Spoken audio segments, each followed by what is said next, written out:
Il est 15h06, on prend à présent la direction des États-Unis. Oui, pour y retrouver, depuis les bureaux de Mescart Financial Services à New York, Grégory Volokin. Bonjour Grégory. Bonjour Cédric. Qu'est-ce qui se profile aujourd'hui et quelles sont finalement les grandes questions qui se discutent sur le marché new-yorkais? J'imagine que Thanksgiving est encore au menu.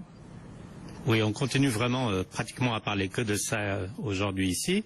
C'est de quoi? C'est donc ces ventes de fin d'année qui commencent avec le jeudi de Thanksgiving, qui continuent avec ce qu'on appelle le Black Friday et qui culmine aujourd'hui avec le Cyber Monday. Alors, on rentrera un peu en détail dans tout cela, mais pour vous dire, ces ventes, elles sont vraiment sous le signe de l'Internet, puisque d'après la plupart des analystes, c'est la première année où il y a eu plus de ventes sur Internet que dans les magasins aux États-Unis.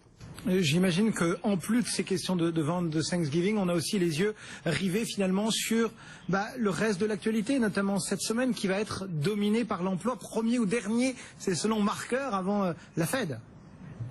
Oui, absolument. Alors, c'est une semaine qui est dominée, comme vous le dites, par le chiffre de l'emploi de vendredi. On attend 200 000 créations d'emplois.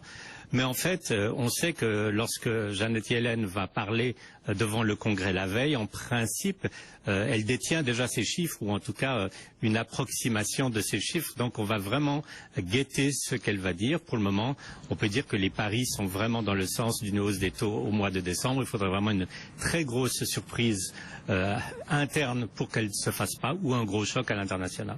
Merci beaucoup Grégory Volokin depuis Mescart Financial Services. On se retrouve tout à l'heure, bien évidemment, 15h45 pour suivre l'évolution de cette journée à New York.